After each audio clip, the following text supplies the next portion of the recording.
Hi, it's Pastor Mike again, and a reminder that this Sunday is Totenfest, our annual Memorial Sunday. Some children, younger children especially, may have questions about Totenfest. This year, there's been a lot of funerals where families have not been able to do what they are usually able to do. They may not have had those conversations with their children. I'm hoping tonight's video will help with that.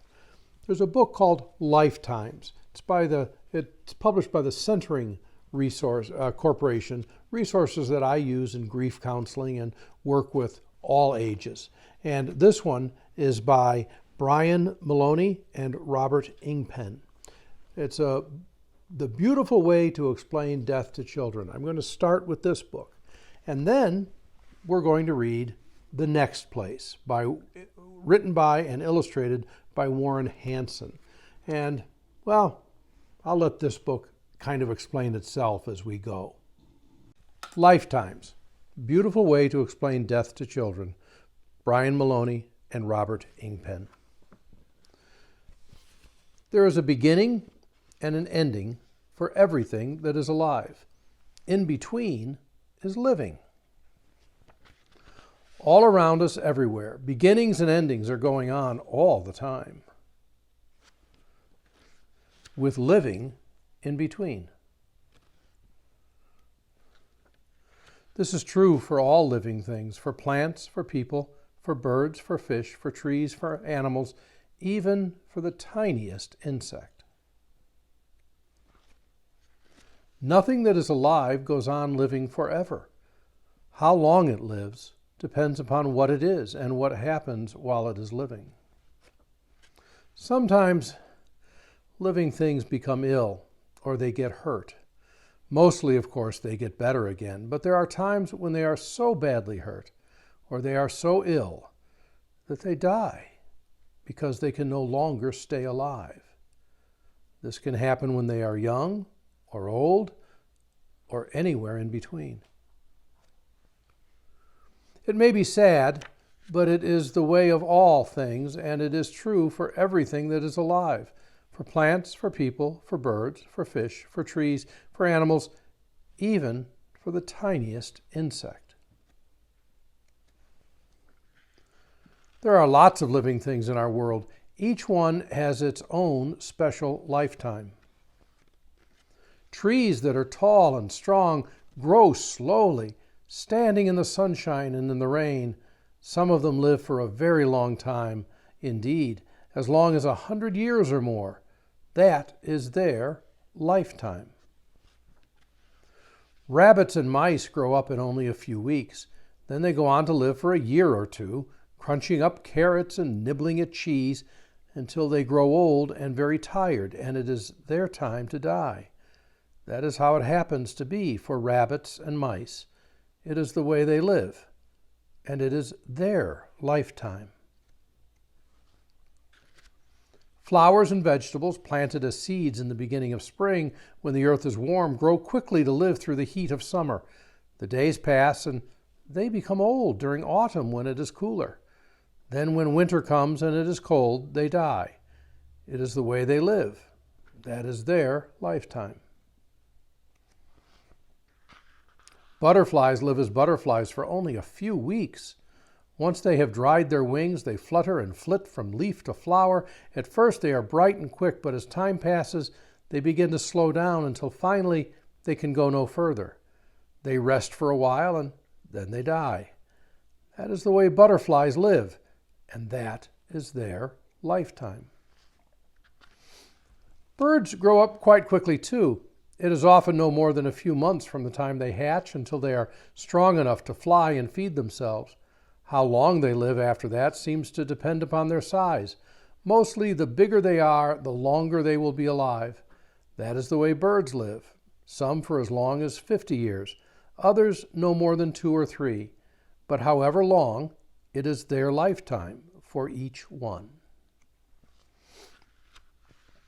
Fish swimming in lakes and rivers or in the sea can be so tiny it is hard to tell that they are there at all, or so big that the only way to describe them is enormous. Again, as far as we know, it seems that the smaller they are, the shorter will be their lifetime. but that's how it is for fish. Their lives can be as little as a day or so, or as long as 80 or 90 years. It is the way they live, and those are their lifetimes. And people? Well, like everything else that is alive, people have lifetimes too.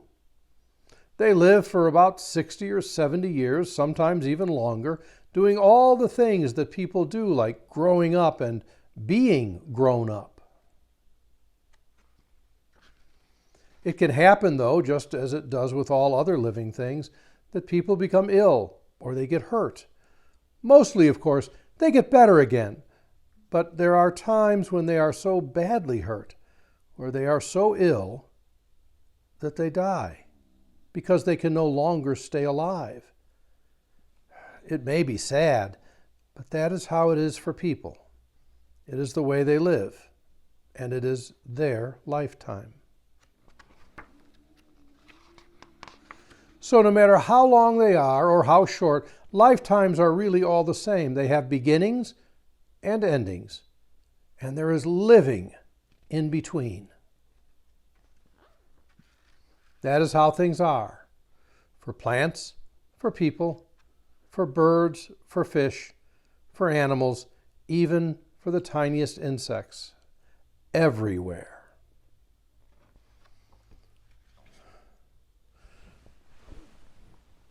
But it's only natural to ask, what happens?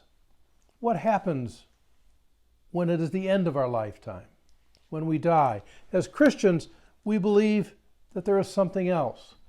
It's hard to understand what that something else might be. We can only use earthly things, things that we're familiar with, to describe something that we really have no way of understanding. We're told it's a spiritual place, but there is also imagery of streets paved with gold. Well, I think the streets paved with gold is just a metaphor, an image, an idea that tells us how we will feel when we're there, not necessarily a physical place.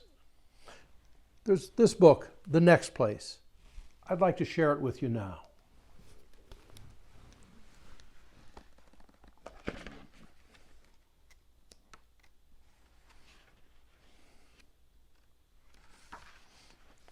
The next place that I go will be as peaceful and familiar as a sleepy summer Sunday and a sweet, untroubled mind. And yet, it won't be anything like any place I've ever been, or seen, or even dreamed of in the place I leave behind. I won't know where I'm going, and I won't know where I've been as I tumble through the always and look back toward the when.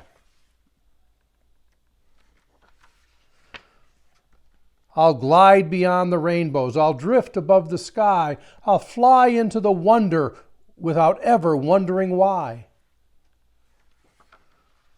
I won't remember getting there. Somehow I'll just arrive, but I'll know that I belong there and will feel much more alive than I have ever felt before.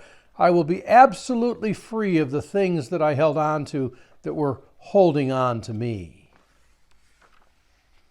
The next place that I go will be so quiet and so still that the whispered song of sweet belonging will rise up to fill the listening sky with joyful silence and with the heard harmonies of music made by no one playing, like a hush upon a breeze. There will be no more room for darkness in that place of living light, where an ever-dawning morning pushes back the dying night.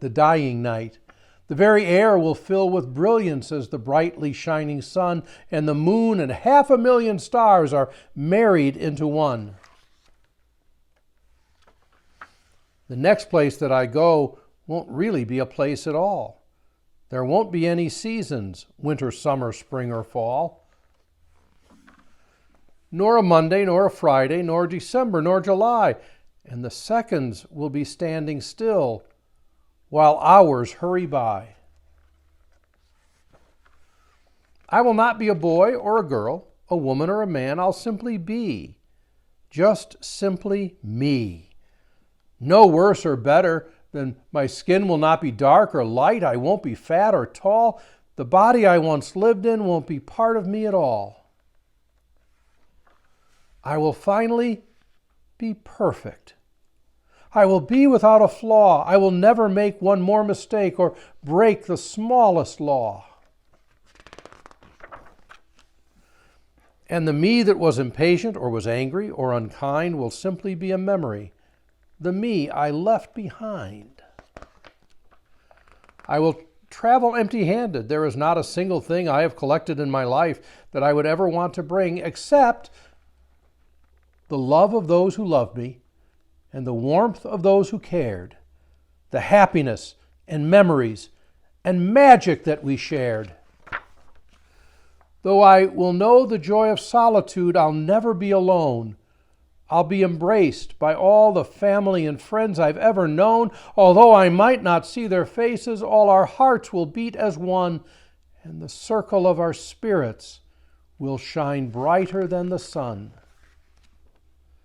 I will cherish all the friendship I was fortunate to find, all the love and all the laughter in the place I leave behind.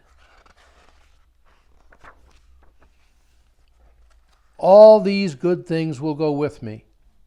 They will make my spirit glow, and that light will shine forever in the next place that I go.